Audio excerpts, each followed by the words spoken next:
আসসালামু আলাইকুম। ইনশাআল্লাহ আশা করি সবাই ভালো আছেন। আলহামদুলিল্লাহ আমিও ভালো আছি। যে যেখান থেকে আমার ভিডিওটি দেখছেন সবাইকে অসংখ্য ধন্যবাদ ও সর্বতি ভালোবাসা রইল। আজকে ভিএফএস গ্লোবালের কিছু আপডেট দেবো। আমি গতকালকের আপডেট নিয়ে কিছু কথা বলতে চাই। আর আজকে বিশেষ একটা কথা বলবো, তো সবাই ভিডিওটা পুরোটা দেখার চেষ্টা করবেন। আজকে আমার একটা ফাইল জমা ছিল আমার এক ফ্রেন্ডের। তো ভিএফএস গ্লোবালের ভিতরে মানে কী সমস্যা হইতে পারে এই বিষয়ে আপনাদের সাথে কথা বলবো। আর আমি রেগুলার ভিডিও দিতে পারতেছি না একটু সমস্যার কারণে। তো যাই হোক, সবাই আমার জন্য দোয়া করবেন, আমি আপনাদের কাছে দোয়া প্রার্থী। ইনশাল্লাহ আশা করি আমার সমস্যাটা আল্লাহ তালা তাড়াতাড়ি সলভ করে দেবে। তো সবাই ভিডিওটা পুরোটা দেখার চেষ্টা করেন।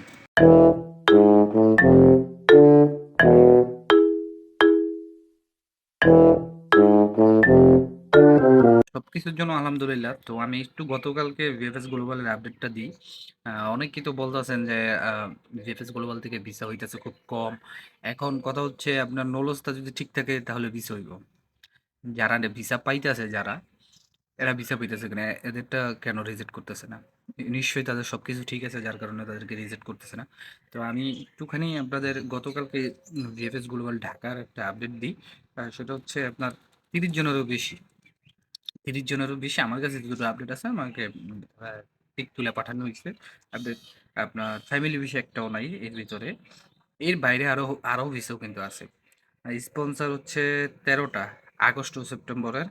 আর এগ্রিকালচার হচ্ছে 6টা আগস্ট ও সেপ্টেম্বর। আর রিজেক্ট হচ্ছে 4টা। ঠিক আছে।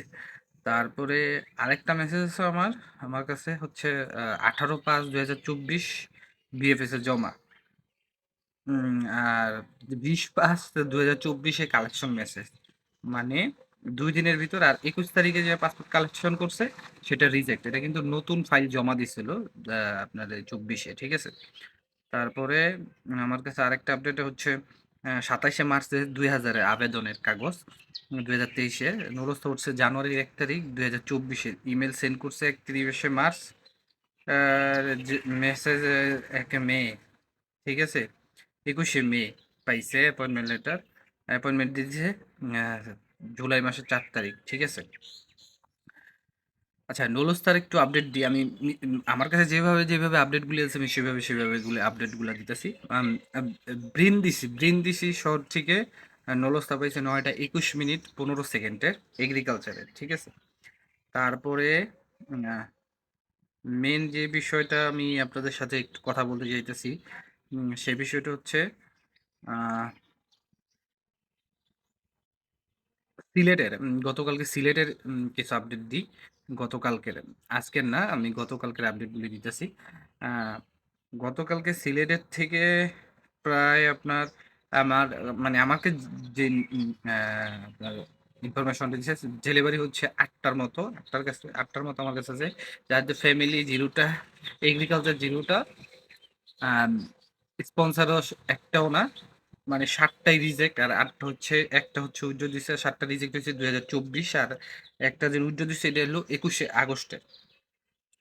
ঠিক আছে। তারপরে আপনার সিলেটের আরেকটা আছে যেটা গতকালকের 27টা ফাইল এখানে গেল। আরও এখানে আসছে 27টা। 27টার ভিতরে ফ্যামিলি আছে 7টা, এগ্রিকালচার আছে 13টা, স্পন্সর আছে 7টা, রিজেক্ট একটাও নয়, উইথড্র একটা। আর আপনার উইথড্র যেটা হয়েছে ওই যে 21 আগস্ট বললাম সেটা। ঠিক আছে। তারপরে আমি আহ, আরেকটা বিষয় আমি আপনাদেরকে একটু ইজি করে দিতে চাই। যে বিষয়টা সেটা হলো, আপনারা দেখছেন যে ভিএফএস গ্লোবালের নতুন একটা আপনাদেরকে অনলাইনে নতুন একটা তাদের যে ওয়েবসাইট, সেই ওয়েবসাইটে নতুন একটা নির্দেশনা দিছে কি, যে বাংলাদেশ ইতালি কাজের ভিসার জন্য আবেদনকারীদের জন্য আপডেট। 2 মে 2024 সাল থেকে মোট 10,029 অ্যাপয়েন্টমেন্টের অনুরোধ প্রক্রিয়া করা হয়েছে। আমাদের নতুন ইমেল ভিত্তিক সিস্টেমের মাধ্যমে 8,377টি অ্যাপয়েন্টমেন্ট সফলভাবে নির্ধারিত হয়েছে। ঠিক আছে। সমস্ত প্রাপ্ত ইমেলগুলোর প্রক্রিয়াকরণ অব্যাহত রয়েছে এবং অ্যাপয়েন্টমেন্ট স্লট বরাদ্দের জন্য বিজ্ঞপ্তিগুলি পাঠানোর অব্যাহত রয়েছে। মানে কি, তারা যে এই 10,000-এর ভিতরে 8,377টি অ্যাপয়েন্টমেন্ট সফলভাবে নির্ধারিত হয়েছে, এগুলার ভিতরে আরও যে বাকিগুলো আছে তারা কিন্তু এগুলা অব্যাহত রাখছে, মানে তারা অ্যাপয়েন্টমেন্ট দিতেছে। তারপরে হচ্ছে সমস্ত আবেদনকারীদের ধৈর্য ধরে থাকার জন্য অনুরোধ করা হচ্ছে, কারণ এখন পর্যন্ত প্রাপ্ত ইমেলগুলো 30,000 ছাড়িয়ে গেছে।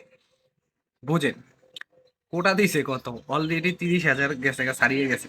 এবং দূতাবাস তাদের যথাযথ চেক এবং নিয়ন্ত্রণ প্রয়োগের প্রক্রিয়া করছে। ডিফারেন্ট ইমেল আইডি ব্যবহার করে একই আবেদনকারীদের একাধিক জমা সহ উল্লেখযোগ্য সংখ্যক ইমেলের কারণে পৃথকীকরণ প্রক্রিয়াটি প্রত্যাশার চেয়েও বেশি সময় নিচ্ছে, যার ফলে প্রক্রিয়া বিলম্ব হচ্ছে। মানে আপনারা যারা একটা ইমেল দিয়া অনেকগুলো আবেদন করছেন তাদের কারণে কিন্তু এই সমস্যাগুলো হইতেছে।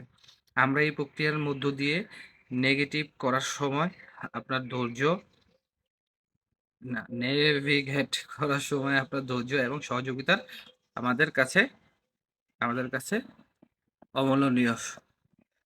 আমি কিন্তু আজকের ভিডিওটা খুবই ইম্পর্টেন্ট বলেই দিলাম, ঠিক আছে? এই যে যারা এখন ধরে ইমেল পান নাই, আপনাদের এখন ওয়েট করতে হবে। আর যে 25 তারিখ ছিল, এই 25 তারিখে হওয়ার সম্ভাবনা নাই, আরও দেরি হবে। কিন্তু যারা একাধিক ইমেল করছেন তাদের জন্য একটু সমস্যা হইতে পারে। তারপরে আমি আপনাদের আরেকটা বিষয় আমি আপনাদের মাঝে আজকে বলতে চাই। সেটা হচ্ছে একটা ভাই পোস্ট করছিল, সেইখানে আমি আপনাদের সুন্দরভাবে পড়ে শোনাতে চাই। আপনারা, আমার রিকোয়েস্ট, আপনারা আজকের ভিডিওটা শেয়ার করে দিন। 90 দিনে পাসপোর্ট ফেরত পাওয়ার কথা, পাসপোর্ট আটকা, চলে গেছে 10,000 কোটি টাকা। প্রতিদিন ডেলিভারি হচ্ছে 50 থেকে 175টি পাসপোর্ট, আটকে আছে 1,11,000 পাসপোর্ট, ডেলিভারির সময় লাগবে 4 বছরের বেশি। পাসপোর্ট জমা আছে 2022 সালের 35,000, 2023 সালের 76,000, 2024 সালের 96,000, 30 এপ্রিল পর্যন্ত। ভিসার ধরন সাধারণ, কৃষিতে ভিসা প্রত্যাশী 60%, স্পন্সর ভিসার আবেদন 40%। অর্থের পরিমাণ কৃষিতে 14 লাখ টাকা, স্পন্সর ভিসা 19 লাখ টাকা, যার অর্ধেক অগ্রিম পাঠাতে হয় ইটালিতে। 1,11,000 আবেদনকারী পাঠিয়েছেন প্রায় $80 কোটি।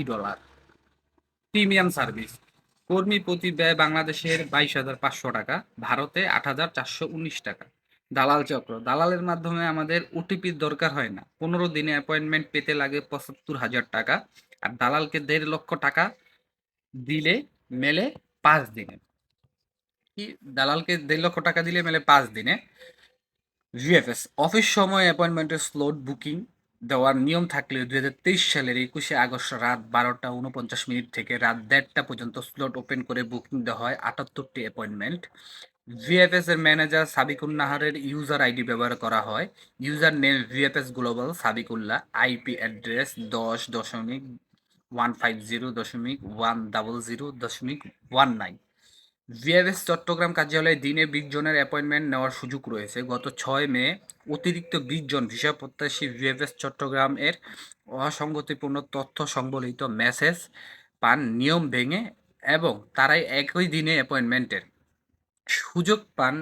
বাটপারি সিটারি পছন্দ করি না, বাটপারি সিটারি পছন্দ করি না, টাকার বস্তা লইয়া বইসা আছি শুধু ডেটের লাইগা। চাইলে আজকেই 100টা ফাইল জমা দিব, 1 কোটি টাকা দিব। ভিএফএস এর ভেতরে আমরা ব্যবসা করি, কোনো চুরি করি না। রাব্বি দালাল চক্রের সর্দার। পাসপোর্ট, স্ত্রী বাংলাদেশ, সৌদি আরবে আমি ভালো অবস্থায় ছিলাম, এক বন্ধুর মাধ্যমে ইতালির নুরস্তা দেশে ফিরে আসি। ভিএফএসে পাসপোর্ট জমা দিয়ে 8 মাস ধরে ঘুরছি। আমার সৌদি ভিসার মেয়াদও মে মাসে শেষ। 2 কুল হারিয়া আমি এখন দিশেহারা। শাহিন খান, ভুক্তভোগী, সিলেট। আচ্ছা, এটা হয়তো বা কোনো নিউজ মিডিয়ার যে আহ, সংবাদপত্র আছে সেখান থেকে তারা খুব সুন্দরভাবে স্ক্রিপ্ট করে নিচ্ছে বা কপি করে নিচ্ছে বা যেই লেখছে। কথাটি কিন্তু অনেক মূল্যবান ছিল।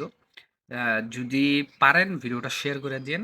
আর গতকালকের আপডেটটা আজকে দেওয়ার কারণ হচ্ছে আজকের আপডেটটা আবার কালকে পাবেন, কারণ সবাই কিন্তু আপনার আপডেটগুলি খুব ভালোভাবে পাওয়া যায় যখন আপনার আহ, বাংলাদেশ সময় 6টা 7টা বাজে, ঠিক আছে? তার আগে তো ভিডিও করা হয়। তো অবশ্যই সবাই ভালো থাকবেন, সুস্থ থাকবেন। সকলে আমার জন্য দোয়া করবেন, সবার কাছে দোয়া প্রার্থী। আসসালামু আলাইকুম, আল্লাহ হাফেজ।